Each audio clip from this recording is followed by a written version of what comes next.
All right, well, thank you all for being here. My name is Brian Applegarth. Thank you to Alex and the team for creating this space and bringing this conversation to ICBC this year. You are at a panel and a discussion around the power of the global travel economy, which accounts for about 10% of the global GDP, and the intersectionality with that global travel economy with cannabis, and how these industries are intersecting and where the growth and differentiation and opportunities lie.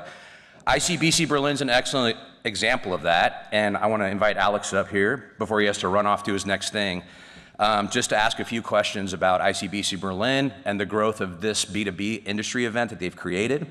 As a lead into that, again, 10.9% of the global GDP, approximately $11 trillion is what makes up the global travel economy. The European travel economy is 2.25 trillion. That's the size of the European travel economy.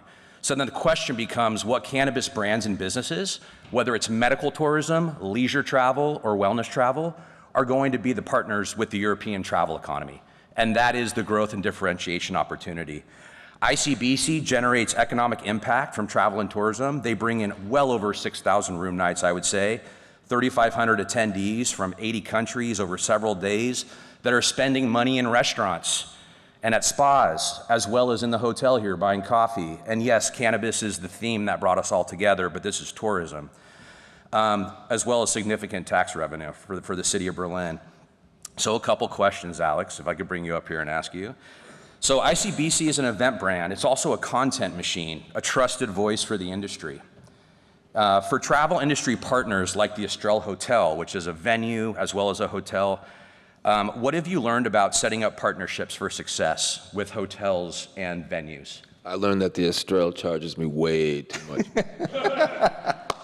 Well, it's so funny because somebody asked me yesterday. They said, "How do you do these cannabis events at these, posh hotels or nice places?" And I just, and of course I say money talks and bullshit walks. That's the ultimate thing: is you spend the money, you're gonna get it. But honestly, I've never had any blowback when approaching these venues. I had one venue in Croatia. Deep in Croatia, I was gonna do hey, Darko, ma ti znaš, stari moj, Hrvatska. So we know Croatia, a little more conservative or whatever. But even they were gonna let me do it, right? So I never got any blowback. I've done events at the Grand Hyatt in Kauai, at the Force in Vancouver. I forget the Fairmont in Vancouver, at the Hyatt, or at the Hilton in San Francisco. We've done the Dolder Grand in San Francisco. We've done the Ritz-Carlton in Barcelona. We've done the Grand Park in Croatia, in Rovinj, Croatia. It was Dubrovnik where they were questioning what we were doing, but ultimately, they're open to it, and I think how you present yourself is very important. And so, when something's stigmatized, you just have to present yourself in a great way. And there's nothing I like doing more, Brian, than go to some fancy hotel and having the whole place smell like weed a couple hours after we get there. A form of activism. Well, one more question before you depart from us. What's next for ICBC in the Tallman House? What should we be looking forward to? And yeah, just to touch on the economic impact of ICBC to Berlin, we can extrapolate from certain factors and variables, and then try to understand the residual of what's going on. And it's probably over 10 million, like around 10 million bucks or something in tourists. Yeah, at least. And I mean, that has nothing to do with the actual business that gets done. That's just the tourist aspect. So at least 10 million bucks just to do the event. So what's going to happen with ICBC is we are actually only going to be doing ICBC Berlin from now on. The event is so big and it's growing at such a rate that I've made the executive decision that the only ICBC now will actually be Berlin. Now everybody knows Cannabis went away, so then I did not feel compelled to go to Bilbao with them. You know, I thought that was not my move, and in fact, I didn't think Spain was my move because it's not a regulated market. You gotta love it. It's gangster. It's underground, but it's not a real regulated market. So ICBC is we're looking at almost a double expansion next year. We have another room we can open up over there. So we'll be even bigger, and then all the other events will be Tallman, and then the cities that Tallman will be in we're in Brussels in 2 weeks, and the Slovenian embassy, and so right there, that's like the Slovenian embassy is down. You know what I'm saying?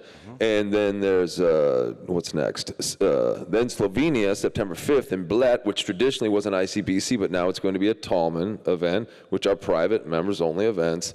And then London, November 10th at the Savoy. And then again, February 20th at the Doller Grand in Zurich, Switzerland. And then which is like the dopest hotel ever. Awesome. And then Berlin, April 13th at the Adlon again, 2026. Awesome. Thank you for making time to. Yo, thank you guys for having me. It's really fun. It's like the first panel I think I've done at the ICBC, so enough respect. Thanks, we appreciate it. Yeah. Awesome. Thanks, Alex. So a couple more just facts, then we're going to dive into introducing the panelists. Something to keep top of mind with travel and tourism, highly driven by supporting to achieve the 2030 UN Sustainable Development Goals. So when you look at cannabis and hemp as a renewable resource and how that's integrating and how it's building in tourism and travel, it's important that we are building a cannabis and hemp travel and tourism product for today that is building ladders to these kind of frameworks. As far as the cannabis travel audience, a little bit of data. There's been 6 years of research in the US on the active leisure cannabis travel audience in the US. That audience is about 72 million people who are motivated by cannabis experiences while on vacation. And there is a budget of thousands of dollars that these people spend every year on travel. So it's different than a cannabis consumer. This is the cannabis motivated travel audience that consume experiences. 24% of this audience does not self-identify as a cannabis consumer, but they love life experiences. They might visit a cannabis farm but not smoke weed, just like they might visit a winery but not drink wine. Or they want to learn about the therapeutic ways that cannabis can improve their quality of life without trying it yet. So being a steward of education and accessible, relatable settings for all the different segments under the cannabis travel audience is really important. Those 3 segments are the cannabis connoisseur, which smokes, loves their strains. It's Bulldog's profile in a huge way. It's kind of like a culture and a lifestyle. You have an emerging segment that's really important, the cannabis wellness traveler, because the projected growth of the wellness industry as well as the wellness travel trend is exponential, and I'd say unknown. It's so strong. And luckily, we're dealing with a plant that is like an ancient medicine plant and very therapeutic and medical and leisure. So it really plays well right now for tourism and travel. So wellness travel, leisure travel, medical tourism. When you extrapolate that audience research, that means if you're looking at the European market and you're looking at that 72 million that represents the US size of the cannabis motivated travel audience, in the European market, that would equate to 161 million people in Europe that are motivated by cannabis-related experiences while on vacation, whether that's a medical trip, leisure trip, or a wellness-driven trip. So with that, I would like to do the panel introductions. Ivan, let's start with you. Ivan Ross is the managing partner at Diplomat Consulting, a regulatory affairs firm with offices in Edmonton and Ottawa. He has been working in the cannabis industry since 2008 when he was the policy lead at Health Canada and responsible for developing the government's position in creating a cannabis industry. Ivan, thanks for being here. Let's talk about events and consumption where your work has moved the needle in Canada. As policy lead at Health Canada, what were the detractors you had to strategically navigate and overcome to drive progress regarding cannabis tourism, specifically events and consumption? Thanks, Brian. That's a great question, because honestly, probably at that time, the biggest issue was we didn't consider it at all as an avenue. It was something where the government's head was clearly focused in on how do we control the product, what the stigma was in and around it, and not to get it out wide in that sense, right? So it's fascinating now to see, not only since then, but after legalization, that this has developed into that, right? And the government now is coming along, whether it's provincial governments who regulate the retailers, and or Health Canada, to say, okay, there's a legitimate sort of opportunity here for us to look at that. And the regulations are slowly coming along where you can have different products and consume different products in venues. Whereas before, it was like, listen, you have to go in a dark corner somewhere with nobody around you to consume the product, right? And I think the tourism dollar now is what they're really looking at. And we're certainly trying to drive that from a perspective where, we're working with provincial and municipal governments to say, okay, here are the regs that you have.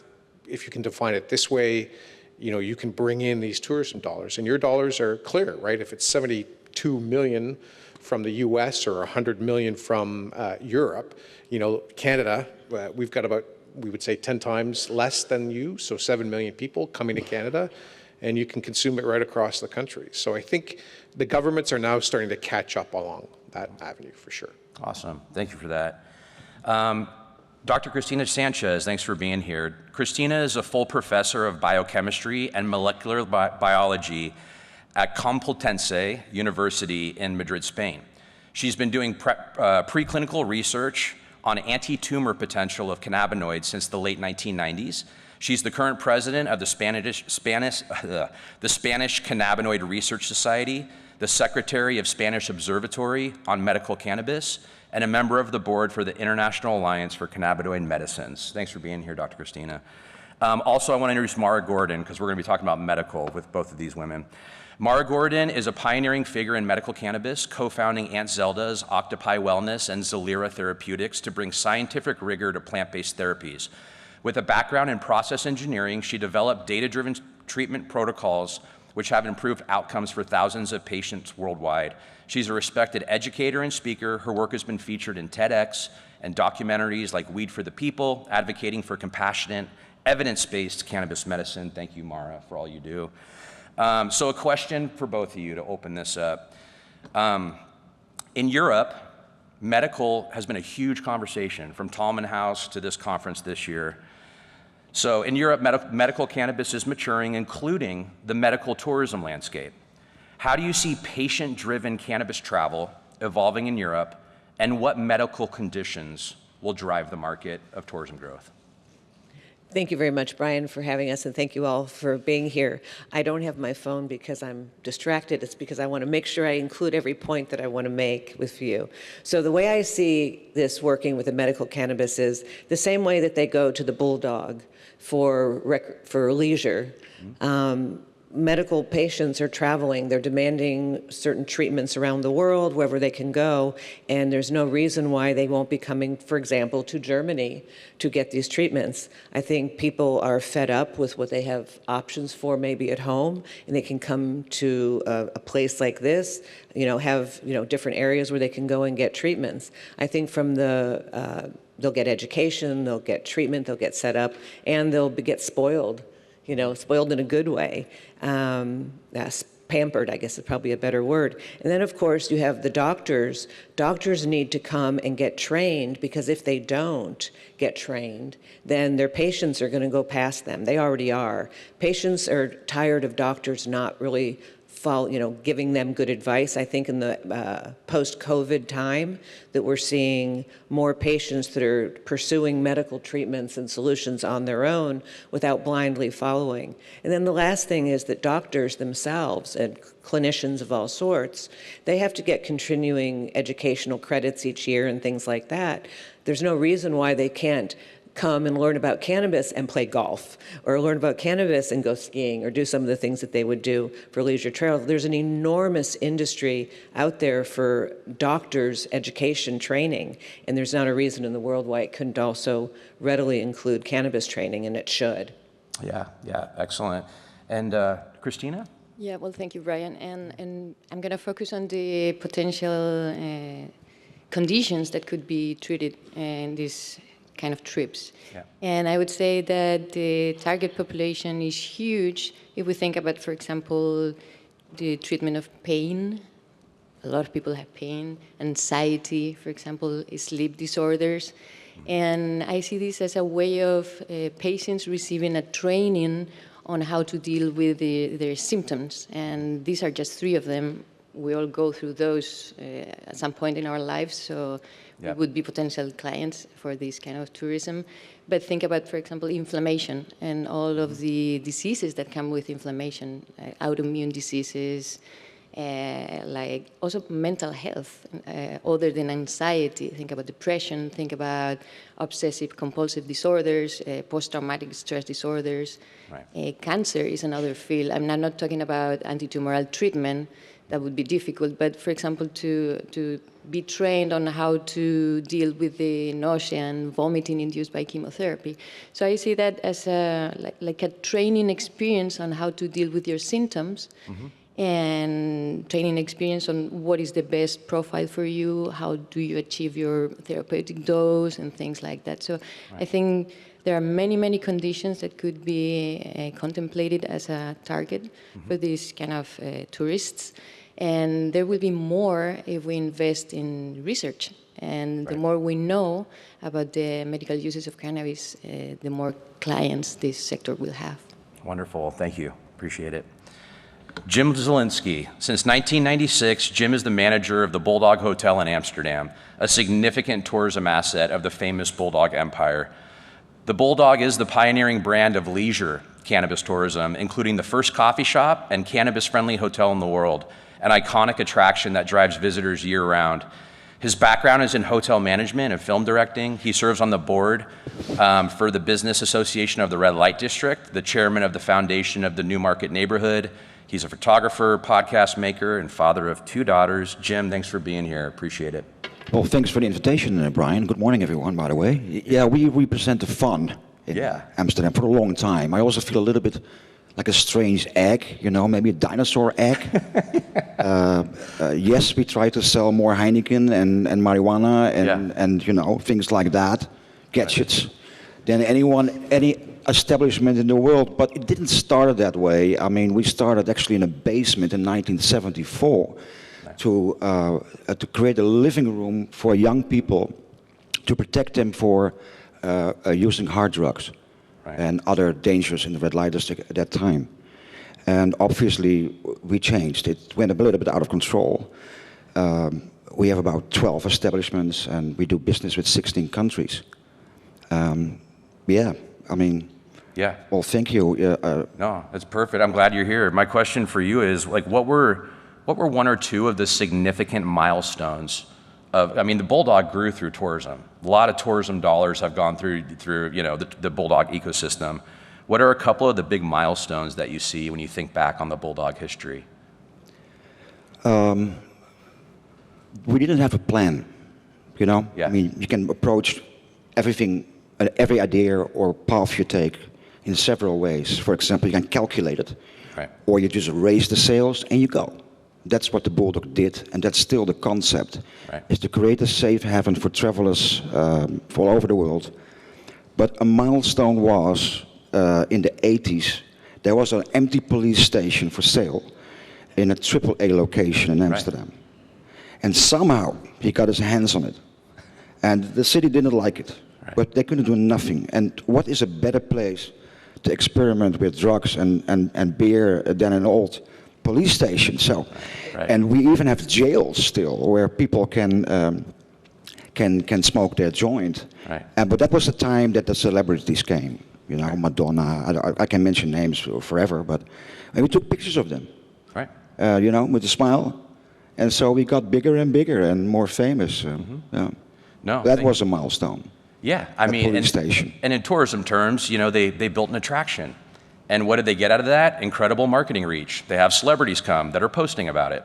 So a lot of the benefit in this destination marketing, tourism marketing, is having foresight to understanding you're tapping in as an attraction and you're transcending being a transactional retailer or a lounge with a couple couches that's boring because you're not lighting it up in the right way. Thank you for being here, Jim. Appreciate it. Teddy, Sunstone is a crown jewel of the California luxury travel experience product. Sunstone is a destination with an iconic villa hosting celebrity weddings, sweeping vineyards, a winery, tasting rooms, and now innovative wellness beverages that are meeting the moment in tourism and consumer preferences. Please tell us about Sunstone and how you are evolving to meet these trends. Yes, thank you, Brian. Thank you, everybody, for being here, and thank you for having me. Sunstone's a destination winery. Our tasting room sees almost 100,000 visitors a year, and we have over 4,000 wine club members. We have a villa where we do tons of celebrity weddings, as Brian mentioned, events of all kinds, business retreats, hosting the global travel event in about a month and a half. So we do so many different things. And so, as people are gravitating away from alcohol, we wanted to create a product to meet the modern day consumer. So not only were we the first winery in the world to come out with a cannabis beverage, but also a hemp-derived THC beverage. So we focus on low dose, 5 milligrams or less. Again, our whole thing is, as especially the younger generations, 21 to 30, they're simply not drinking alcohol like we were probably drinking when we were 21.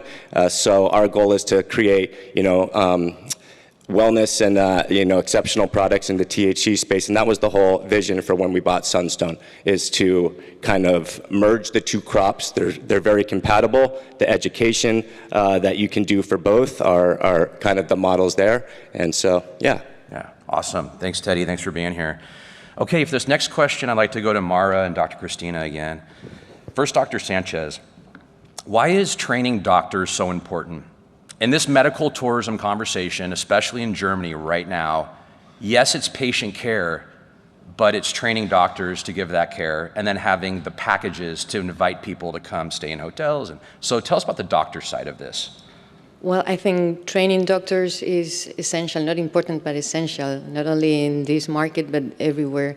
Right. Only 15% of physicians in the European Union are comfortable prescribing cannabis, and that has to change. Yeah.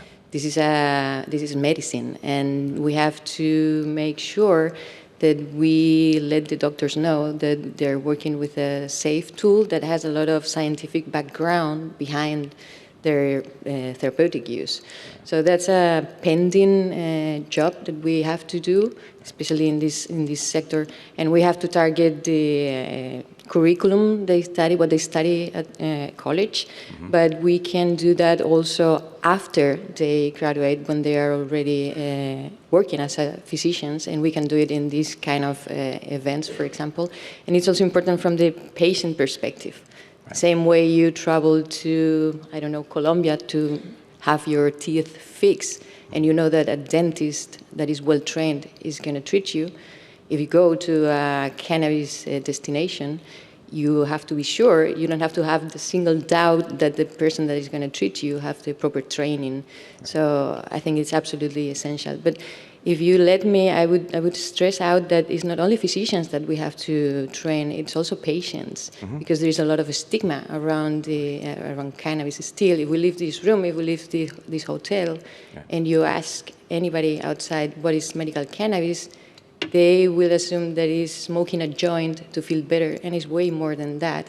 So I think education is the key to change not only the medical cannabis tourism sector, but medical cannabis in general. Yeah, thank you. Also, just to build onto that, you have this patchwork, right? We're watching history unfold, whether it's state by state in the US or country by country in Europe.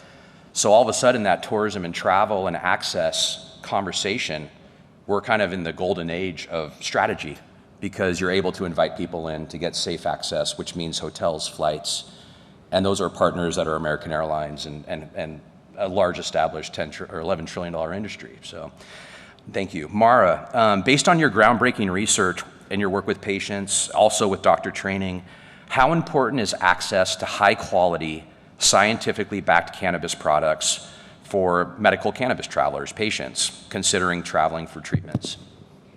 Yeah, I think that's so important, the same important everything. I think the reason I even got into cannabis initially was because there was no quality, there was no lab testing, there was none of those things. Obviously, fast forward, we've come quite a way since then. But if there isn't high quality medicine, people aren't going to get on an airplane and travel to a place and spend the money if they cannot be guaranteed that when they get to where they're going that there's something high quality. I wouldn't allow one of my patients to go to the local dispensary down the street to buy products if I didn't know that they had lab testing and had all the quality assurances. When the patients, there's an unwritten contract with their doctors, that their doctor has to understand and trust that they're going somewhere else and they're going to be getting good quality medicine and good quality information, because, as Christina mentioned before, if this is using as a training of the patient in how to use the medicine, and then they go back home and what was on the label of what they used or what they had wasn't good, they're going to go home and it's not going to translate, in which case, back to the word of mouth, which is what's going to get people traveling anyway, it'll be exactly the opposite. They'll get the word of mouth not to go because it's not worth it. This is going to make a big difference as far as safety. Also, if you think of it from the legal repercussions, you have patients going and having these experiences, and if there's a problem, patients, depending on where they're from, they may sue. Who are they going to sue? They're going to sue anyone and everybody that they can that's part of the process of the tour that they just took. And so just that alone, and to have consistency so that patients and doctors and regulators can look at what's going on and know that when they say it's 5 milligrams of hemp-based THC and it has these terpenes, that it really does have what they say on the labels. Yeah, and something I always come back to is just the language of the global travel industry, which is travel audiences, not consumer audiences, and being able to develop data sets where then cannabis brands and businesses that have the vision are able to communicate with the global travel industry in a way that meets them where they're at. And I think that is the opportunity here. With that being said, one more question on the medical tourism side. We are at a point in history where Germany, there's been talk about Poland, Slovenia. This medical cannabis tourism era is unlocking. And there are countries with opportunities to lead the data strategy on this travel side, capturing medical tourism and travel data and leading that conversation. With that being said, what are the building blocks today for cannabis brands and businesses, and how should they be thinking about medical cannabis tourism? What frameworks, what building blocks? Sure, I'll start. First thing, there's so many opportunities. You have to have, you can have an EU tourism association that focuses on medical cannabis. You can have symposiums and conferences like this that bring in doctors, that bring in medical people and patients for training, and also to get to know each other and start having opportunities. You have, just all sorts of different opportunities. You have medical tourism zones that you can set up potentially, where it's like, within Berlin you can do this, and maybe in Barcelona you can do that, or obviously we have to get the regulations all in line, but I think that that's certainly something that can be done right away. And I think it's a lot about organization and having the correct language around it, so that regulators, physicians, and patients all are saying the same thing at the same time. Yeah, and on the travel side, it's about maximizing the spend. Yeah. You have a medical traveler in market. How are you partnering with arts and culture, culinary, hotel, to move the traveler about the market, tack on 5 more days, capture more economic impact from the visitor economy? Dr. Christina? One other thing, I'm sorry to add that. You also want to make sure that the patient is respected. Of course. Yeah, it's I hear the terminology that's used around cannabis users oftenly that are on the leisure side, Yeah. for example. These are people that are in vulnerable positions in many cases with various levels, and they need to be treated as the respected patient that is coming for treatment. Agreed. Yeah. Briefly, Dr. Christina? Sure. Well, I think Europe is in a privileged position to be the head of this sector. Yeah. And aside from the political situation, especially in the US right now, I'm not going to go there, Right. but the eyes are pointing to Europe right now. Yeah. And we have a lot of cannabis-friendly cities and countries. Yeah. And we also have a lot of human force supporting the scientific part of it. And Yeah. I'm going to stress that again. Education is a key, and we have the best researchers here in this continent. So I would exploit that. Yeah, travel is a hell of a platform for education, especially experiential education. Jim, how you doing? I'm good. The Bulldog sells a lot more than weed. You guys sell t-shirts, sliders, all sorts of different. Can you tell us a little bit about how the leisure cannabis tourist has changed over the years and recently? Our guests. Yeah, your guests. No patients. Yeah. Guests. Yeah. I hope they don't become patients, by the way. So, but that's maybe a question for later. I don't think they changed, our guests. I mean, traveling for young people or everyone who's curious to meet strangers, strange environments, it never changed. It always comes with a lot of uncomfortability, but they want to meet themselves, they want to meet others, they want to exchange stories. Come home safely, also important, of course. And so I don't think it changed much. Right. I mean, when I walk around here, I understand that, you know, I mean, we should, what you said, find a way to escape the smoke and the alcohol. So we have to redefine, you know, how we, because people want to escape reality. Even if it's just for 5 minutes, but they want. You know, it's in us. But it needs to be in a safe surrounding, and that we're working on that. Right. Yeah. But the guest, the traveling, the ambition to travel, I don't think that has been changed. Right. No. Yeah. And that guest, I mean, can you just name off some of the different, when you engage them and they're spending money on an incredible experience, and that's the experience economy, right? It's not a commodity or product or service. Experience is time well spent, over time, multiple revenue touch points. So food and beverage, hotel night stays, souvenir shops, swag, like, can you talk a little bit about the ecosystem of the Bulldog and how you've built this kind of like cannabis lifestyle, biggest brand in the world, I would argue. The ecosystem. Yeah. Yeah, wow, oh wow, okay. Well, I can imagine that a lot of people think that the Bulldog is a very professional company, you know, run by CEOs and shareholders. It's not. Yeah. I told you about Columbus, you know, we're still on that track. Yeah. You know, we do whatever we feel is good. Yep. And we want to do better. We want to entertain the people. We want that they come home with a great story. Right. That's what we want. And the money comes second, honestly said. Yeah. Yeah. Wonderful. That's well said. Teddy, I want to hear a little bit more about Sunstone. Wine country destination.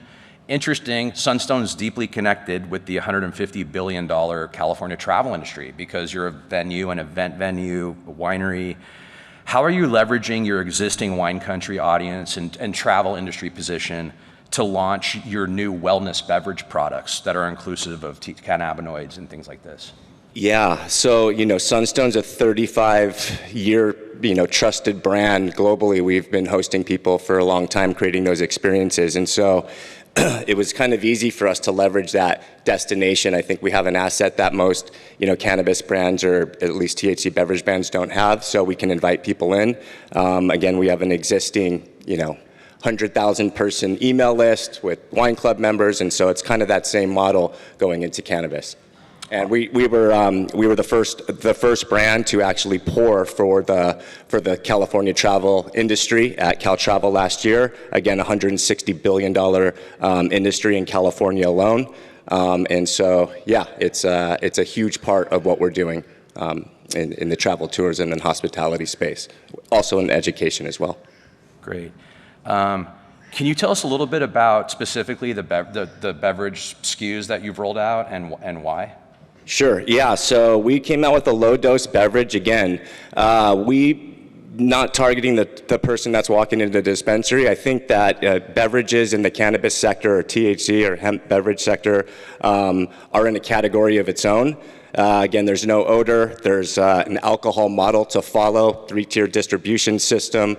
Everywhere you go buy an alcoholic beverage, whether that be a bar, a store, or you know, an arena, or anywhere like that, the people that are serving them are already trained to serve alcohol. So again, that feeds right into the model to be able to serve beverages. So beverage sector, I'm a huge proponent of it. I do a lot of policy work, not only on the state level, but also on the federal level in the U.S., helping with, you know, the Farm Bill, hopefully getting the ordinance kind of, or that changed a little bit. And so, yeah, just focused on those types of things. Great.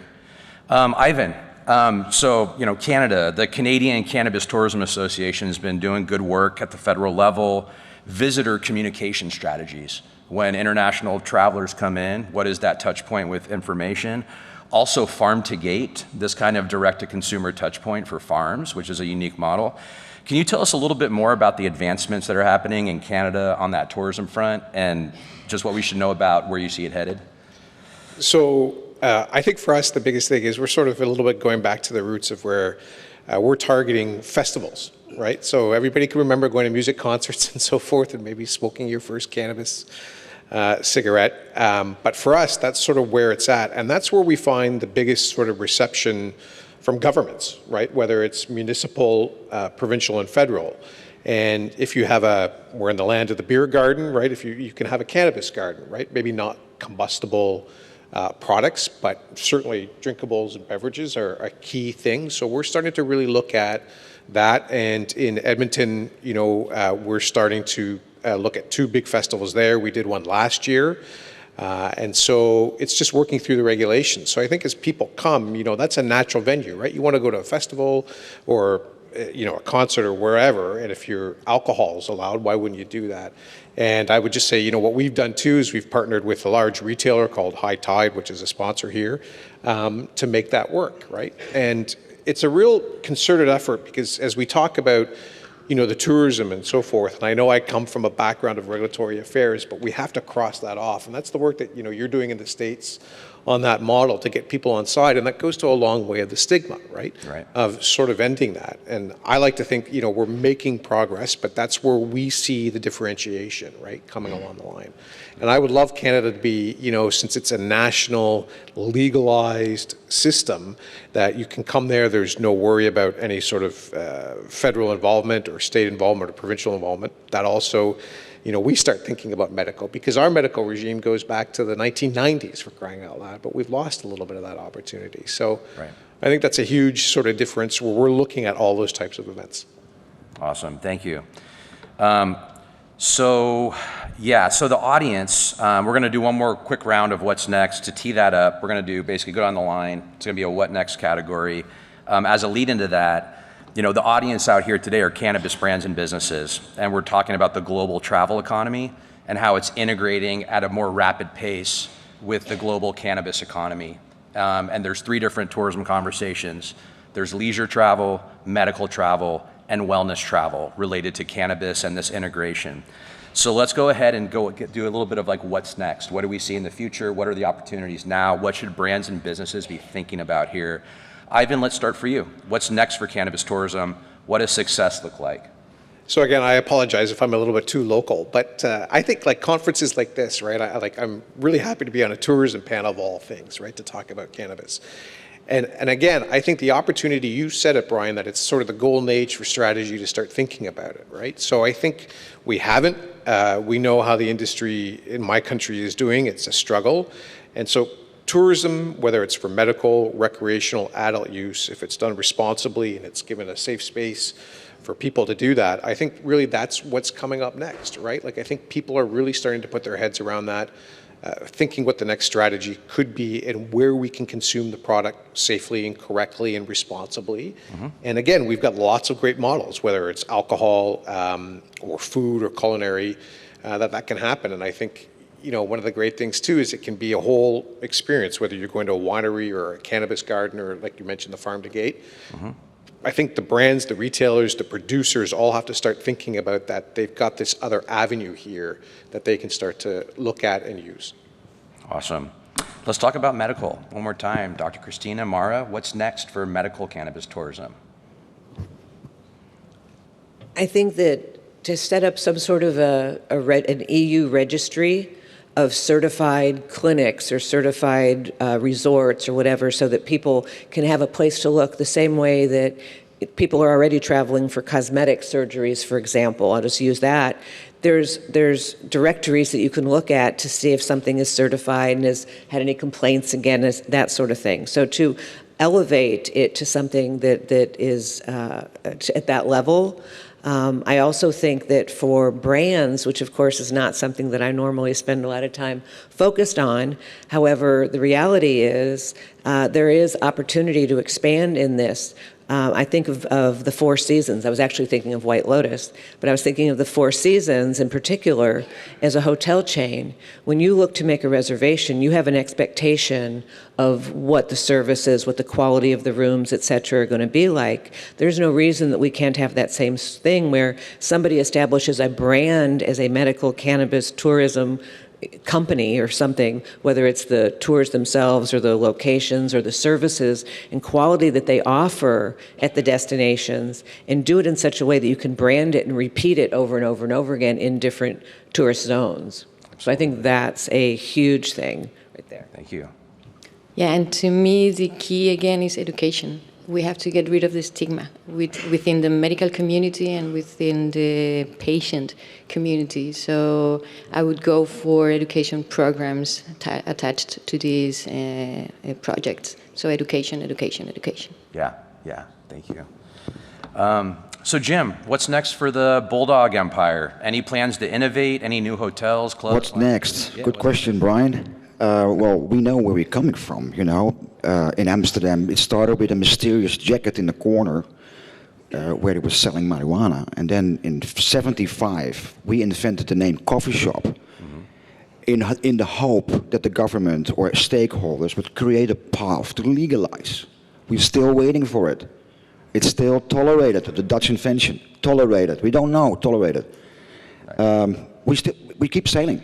And, you know, we are curious. I hear a lot of new things here, very curious. And maybe we have to, and that's the motto of the company, break some rules to create rules, you know? And that's the way to get there. Okay, yeah. Fair enough. So it's going to be exciting. Yeah. And Teddy, I mean, so we have medical, Jim speaking to leisure. I feel like Sunstone really represents this non-inhalation, low-dose beverage wellness future. So as you and Sunstone kind of lead that concept in the next era for the travel industry, you know, what's next for Sunstone? Yeah, you know, our goal is to, as regulations come into place, which they will hopefully at some point soon, our goal is for Sunstone to be one of the world's premier destinations for whether that be wine, low-dose THC beverage. We're coming out with our functional mushroom beverage June 1st, which we're really excited about. We're rolling that out in California. Again, we want to be known as one of those destinations where we can create all different types of experiences for consumers. We're very focused on customer experience. I think, especially for wineries, you can't just get away from having good wine anymore. You have to create an exceptional experience for the guests. So right when they walk up to the host stand to when do they get to their table, again, whether it's or you have a group of 2 on on a date, a group of family of 10 with kids, or a 100-person, 200, 300-person party. We have a space for everybody. We're going to create an awesome experience, and we want to be able to incorporate THC beverages into those experiences. So we do that at several private events, and we look forward to doing that for the public as regulations come into place. Awesome. So we're going to move on to questions. Before we do, a couple last-minute kind of thought starters or takeaways. So cannabis is inherently a travel trend grounded in wellness and well-being, with 1 foot in medical tourism, 1 foot in leisure travel. There are 2 key audiences for differentiation and strategic growth. The cannabis travel audience, which is different than the cannabis consumer audience.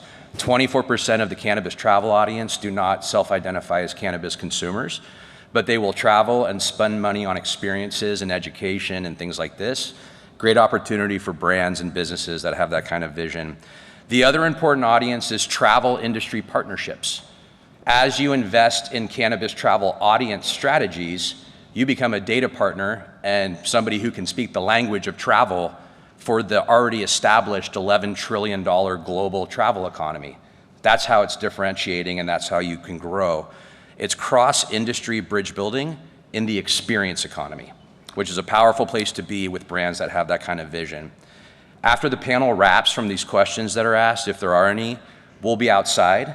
I want to point out that Dr. Christina and Mara have a doctor training program that they have a handful of the global leaders where they train doctors, and they work with destinations to have this kind of experience. And so that's another form of this tourism, this medical travel. And I wanted to vocalize that because we're sitting here in Berlin today and there's a lot of talk around medical cannabis. So with that, we have 5 minutes for questions if there are any. Let's hear it for the panel.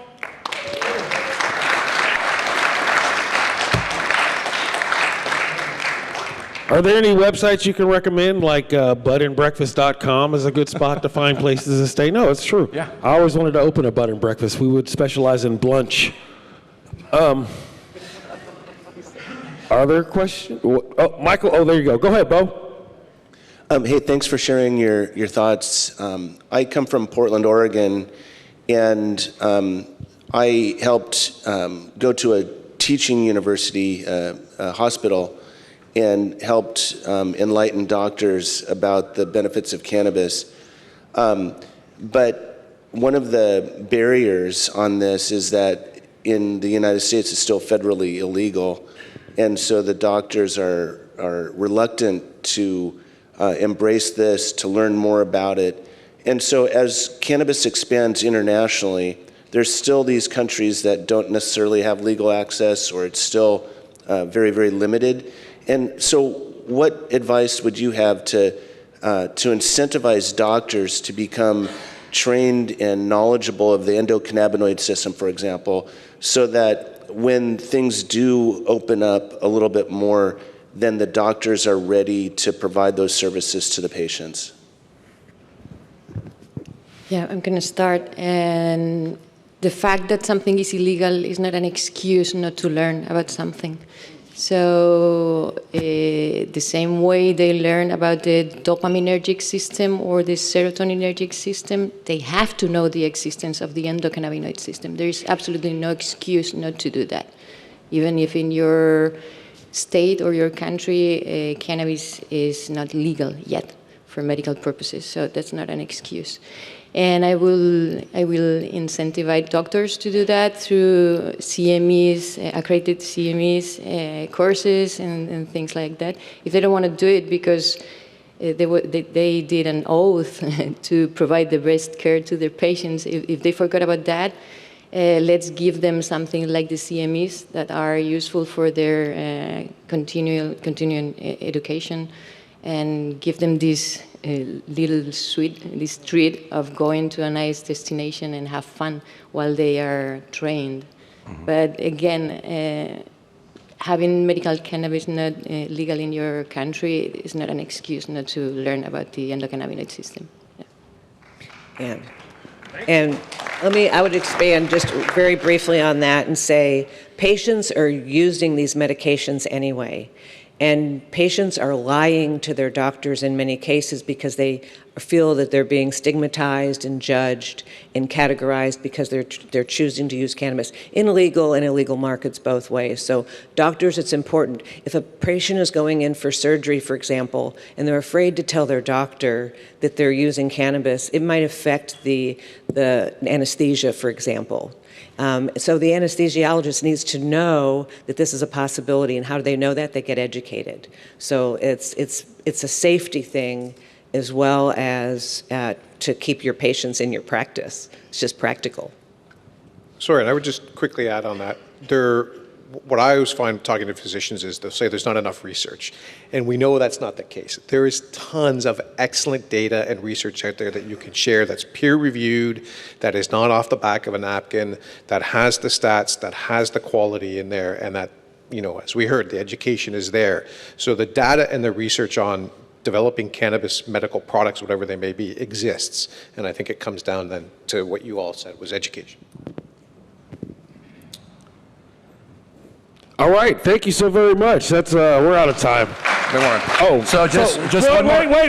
Brian wanted to say something. Hold on. We have 50 seconds. So we all put together something called the Cannabis and Hemp Tourism Playbook for the European market. It's about 35 slides of data that goes deep, much deeper on what we touched on today. If you email me at brianapplegarth.com or ba@brianapplegarth.com, I can send you that deck. The whole intention is to get this information out and get the conversations going that are grounded in research and data. So please email me and I'll follow up with you and get you that deck if you're interested in learning more. Fantastic. Thanks again. Brian Applegarth, everybody else. Thanks, Dan. It's wonderful. And I'm sure we'll see you on the road. We'll smoke a joint in a cafe in some random town. Maybe Bielefeld. Does it exist? I don't know.